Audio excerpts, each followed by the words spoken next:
Naka-red alert na ang mga pantalan sa bansa ngayong holiday season. Ide-deploy din ang karagdagang security personnel sa mga pantalan ayon sa pamunuan. Ang detalye sa report ni Paul Hernandez. Dahil sa inaasahang dagsa ng mga magtatawid dagat sa mga susunod na araw ngayong holiday season, ang Philippine Ports Authority naghihigpit na rin sa seguridad. Pagpapaigting ito kasunod pa rin ng madugong pambobomba sa Mindanao State University o MSU sa Marawi City. Naka-heightened alert daw ang mga pier.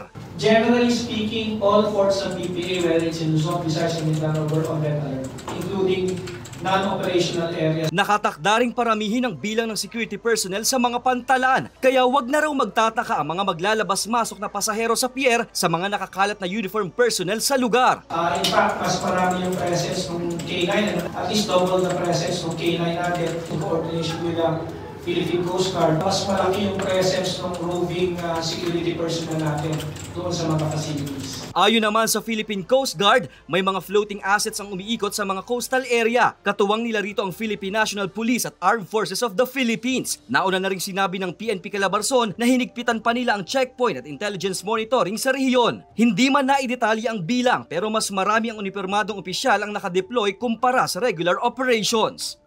Paul Hernandez, Balitang Southern Tagalog.